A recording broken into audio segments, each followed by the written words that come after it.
Under Section 107 of the Copyright Act 1976, allowance is made for fair use for purposes such as criticism, comment, news reporting, scholarship, and research. Fair use is a use permitted by copyright statute that might otherwise be infringing. Nonprofit, educational, or personal use tips the balance in favor of fair use.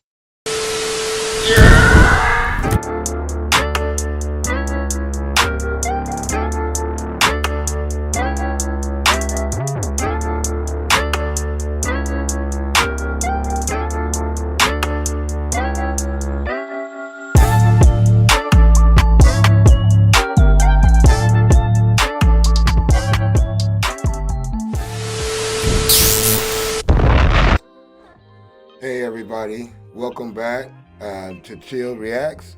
Today we're going to be doing a video on this channel called Kurzek. I'm just going to call it Kurzek. You can look down in the description below. I'll leave a link. And this video is called The Internet is Worse Than Ever. Now What? Alright, let's check it out. In 2022, nearly half of Americans expected a civil war in the next few years. 2022, 1 in 5 huh? now believes political violence is justified. And it's not just the US, but around the world. People increasingly see themselves as part of opposing teams. There are many different reasons for this, but one gets blamed a lot: social media. That's true. Social media divides us, makes us Yeah. more extreme and less empathetic. It riles us up or sucks us into doom scrolling, making us stressed and depressed. It feels like we need to touch grass and escape to the real world. Yeah, I agree New with that. research shows that we might have largely misinterpreted why this is the case. Why is It that? turns out that the social media internet may uniquely undermine the way our brains work, but not in the way you think. The myth of the filter bubble. Okay, I didn't know there You've was a probably myth. heard about online filter bubbles. Algorithms give you exactly what you want, or what they think you want.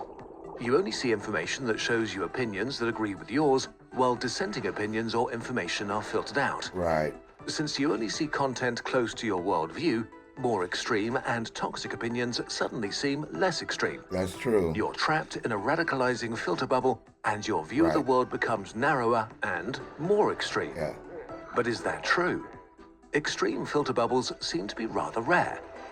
Studies that investigated what Rare? people actually look at online or are shown by search engines found little evidence that you're ideologically isolated. It's the exact opposite. Online, you are constantly confronted with opinions and worldviews that are not your own. Yeah. It turns out that the place where you are the most ideologically isolated is your real life, in the real world, with real people. Your real-world interactions with your friends, family, colleagues, and neighbors are much less diverse than your online bubble. The filter bubble exists in your real life, not online. Right. Wait. Online filter bubbles have been the prevailing explanation as to why we've all started hating each other more over the last 2 decades. If that's not the case, shouldn't the internet open our minds and make us more You would empathetic think. with each other? Unfortunately, your brain is stupid. Ooh, take notes. Your brain is stupid.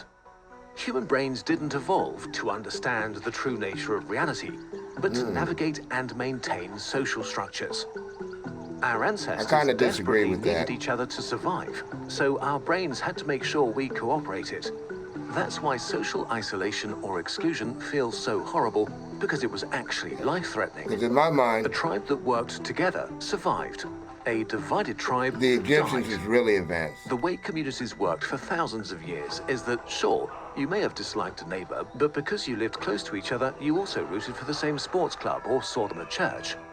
You both thought that the people from the other village were idiots. Being physically close not made all you familiar cultures. and created similarities that bridged the gap of different worldviews, so you didn't murder each other. And your worldview was probably not that different in the first place, because it was formed by the same local culture. When our brains evolved, this was enough. Whoever was around was similar to us. We liked what was similar to There us. was a lot of trade This kept going us on aligned back in the enough day. to work together despite our differences. As Yeah. humanity moved on from small tribes to towns and cities, from chiefdoms to kingdoms to nations, our brains and our communities had to adapt to more diverse sets of neighbors. We began to meet on the town square or in universities where we argued and screamed at each other. But in the grand scheme of things, communities were still in the relatively Roman era. isolated. We were still pretty similar and aligned with the people around us. Right. Conflict and disagreement are not a bad thing per se. Tension over how we should live can create new and wonderful things. Our values, norms, and taboos are always evolving, and whatever we think is normal today will not be normal in Always the future. ends in But war, we also though. need social glue to hold our societies together, because our brains don't care about the meta level of humanity, but about being safe in a tribe. Until about 20 years ago, we did something truly new that hit our brains like a freight train: the social media internet, the digital town square. Don't you dare disagree with me. Social sorting. Well, that's where we are In a today. nutshell, our brains are not able to process the amount of disagreement we encounter on the social internet. The very mechanisms that made it possible for our ancestors to work together in the first place are derailed in ways we were not prepared for. Yeah. Whether you want it to or not, your brain sorts people by worldviews and opinions into teams. This is not simply tribalism, Right. it goes further. Researchers have called this process social sorting. On the digital town square, you Social encounter people that sorting. express opinions or share information that clash with your worldview.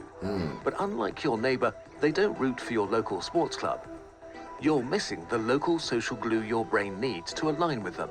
For your brain, the disagreement between yourself and them becomes a central part of their identity. And this makes it less likely that you will seriously consider their position or opinion in the future. Right. Just If shut you them hear down. bad things about them, your brain is much more likely to believe it uncritically. Right.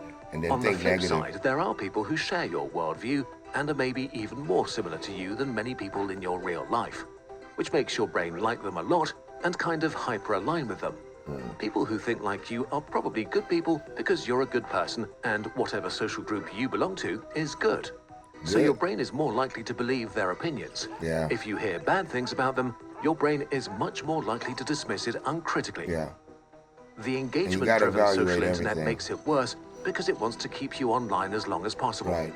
And the most engaging emotion is, unfortunately, Anger. anger.